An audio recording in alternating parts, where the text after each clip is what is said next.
Okay, so you have noticed the chaos that is happening in the world, that you've noticed that things are getting worse and worse. And you decided to start prepping. We're here to help you. All right, stay tuned.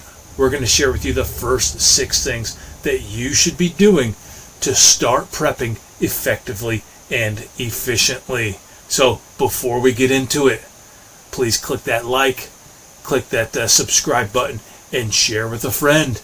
You ready? Yep, let's go. All right, let's do it. The first thing that you should do as a new prepper, the very first thing, and that would be build your food reserves, 3 to 4 weeks of food reserves. Now, what are we talking about?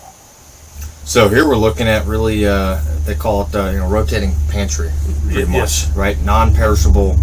Preferably, you don't have to prepare the food, right? Yeah. So we're not talking about spending money on that fancy emergency No, food. Not yet. Now you just started. Mm-hmm. All right. Don't go blow a couple $1,000s on this. That's not good. That's not the freeze-dried stuff, the real expensive. You'll see the advertisements if you're already looking into this. I guarantee you'll be bombarded by that stuff. Not yet. Right. You're going to get there. Mm-hmm. But we want to start in a systematic, planned approach so that you can maximize your resources, so what you're doing has a broad impact and makes sense for you. So, food storage, we're talking, I cut you off. Yeah, well, and so really, what do you normally eat? And that especially if you can buy canned food and whatnot, and dried goods. But non-perishable stuff, right? Non-perishable, what do you eat? And then buy more of that, and ideally, you would have 3 to 4 weeks that you're rotating through. That way, none of that stuff goes bad, and then you always have, so let's just say a month, you always have this month of rotating stock. Yeah, you can just buy a little bit extra every week. Mm-hmm. Yeah, and that's how I started out doing it. Every week, it's a little bit extra. Yeah, and in fact, we've got a video on food. Yep. We're going to have a link to that in the description, and it's actually our most popular video. But yeah, 3 to 4 weeks of food that does not need to be refrigerated, that's not perishable. Ideally, that you can just eat out of the can, eat out of the package. But if you have food that needs to be prepared, and that's part of your prepping, then you need to have a backup way to prepare it, like a camp stove. Yep. Right? And don't use the camp stove inside. All right. So if that's what you're gonna, if you're saying I just have to have this kind of food and I need to cook it, that's okay. Yep. You just have to have a plan to cook it. Yep. All right. 3 to 4 weeks of food storage. Well, what else? Water, right? We need food and water. So minimum of 1 week of water storage, / purification / filtration. Right. So, and again, this is the first steps. At some point, you're going to increase beyond that 3-4 weeks, and you may see. You talk about all the advertisements. You may see water bricks and all this stuff, and I've got water jugs, and you may see these things. That at this stage, that's not necessary. What did you do? Yeah. So, wife and I are living in an apartment, and we actually, at this point, because of water supply issues in the city water, we couldn't get it filtered or work properly. Anyway, we were drinking bottled water, and I think we ran through a case a week, I want to say. So if memory serves me right, we always had 6 cases just behind the. It worked out. It was just tucked behind the couch. You couldn't see it, and so we actually always had 6 weeks worth. But 3 to 4 weeks is actually probably pretty attainable if you do it like that. Yeah. So you can start with a week, and then you can build beyond that. Be careful though if you do water bottles / the gallon jugs and all that. They're not good for long term. So rotate through and make sure you're using them. If you start getting past, let's say, a year, that plastic, depending on who the manufacturers are, plastic can be weaker. Sometimes they can start leaking. So just make sure you rotate through that. Yeah, that could be a mess. Yep. All right, so we've got food, we've got water. What else? All right, how about some common family items? This is really a broad topic. This is one that you're going to have to sit and think it through with your family members. You're thinking about we're thinking about things like toothpaste, toilet paper, and I know toilet paper. That was people carry, but you gotta have toilet paper. You gotta have toilet paper. Yeah, and you're if you got toddlers and babies, baby needs feminine hygiene. Yeah. So here's the thing. Shampoo, you don't go through a thing. Well, I don't go through a thing of shampoo a week, right? So what I would say on the shampoo and toothpaste is you should always have a full unopened container. All right, at a minimum. This is the first steps of prepping. So at a minimum, have a full unopened. So if something happens with the system, the supply system, stores are closed, money's closed, whatever, and you can't get stuff for 3-4 weeks, you're going to have the shampoo, you're going to have the toothpaste, you're going to have tampons, maxi pads, diapers, baby wipes. So contact lenses, whatever. So this is kind of broad because it is specific to each family as to what you would need. So common family items, consumables, you want to make sure that you have got 3 to 4 weeks, or I would say the next cycle through, meaning I've got that shampoo bottle, and I've got an extra shampoo bottle that's unopened. Once I open it, boom, I go buy that replacement. Same thing like pet food. Another thing too people forget about, dog food. Same thing. Yeah, 3 to 4 weeks of pet food. Got to feed the dogs. All right. So we've got some common family items. We've got food storage. We've begun prepping. What do we need to add to this? Flashlights and batteries. Extra batteries. Because they're useless without the batteries, right? Yeah. And in fact, I would look at a couple different types of flashlights. Let me give you an example.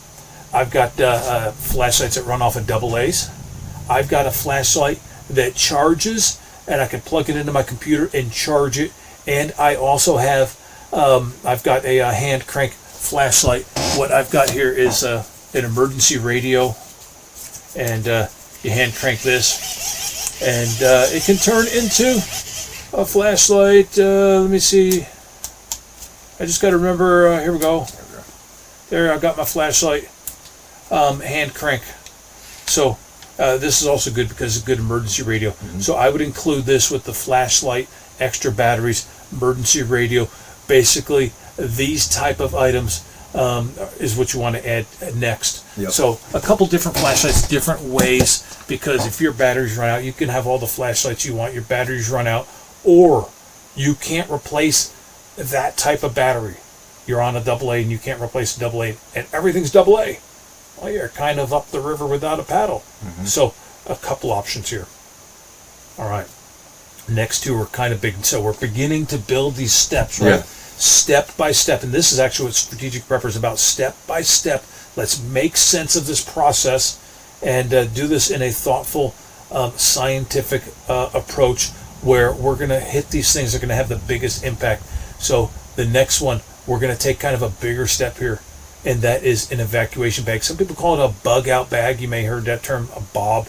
And there's also a different version, one for your car, called a get home bag. If you break down, these are just emergency bags, all right, for different purposes. So you need to build your emergency bag.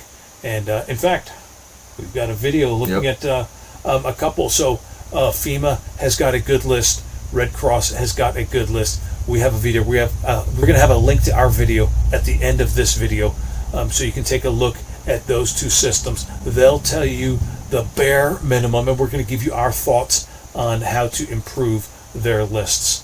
So an evac bag, number 5. Check out our video at the end on that. All right.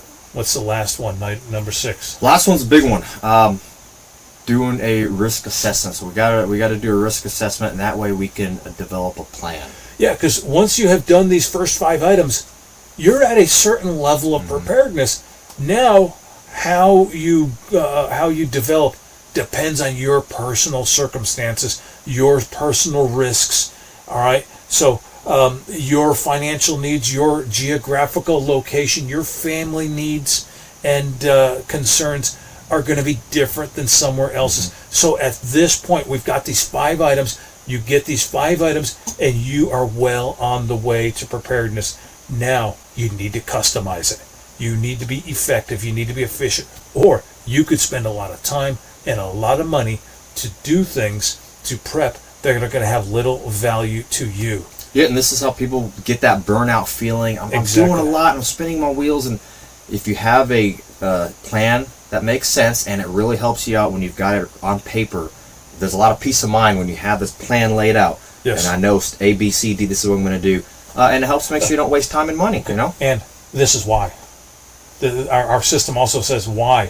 Why am I going to focus on this? Well, because I thought this was a big issue, but you've gone through this actual process, this logical process, and we have determined that this is actually more of a concern than that, and now we know why it is. That helps us to stay motivated. Mm-hmm. It helps us to keep our focus on what really matters. All right, so I hope this really helps you guys that are new to prepping.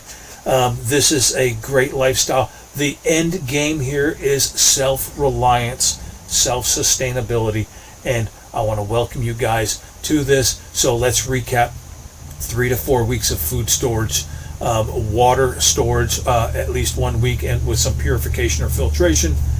Common family items, you got to get 3 to 4 weeks of that. All right, what else do we have?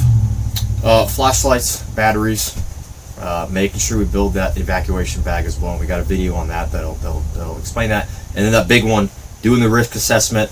That way we can come up with a balanced plan for the future. All right, hope to see you guys on those videos, watching those videos that we've got right here, these 2 links, and join us on Patreon. Patreon, we really get into deep. We can help you out and answer your questions on Patreon.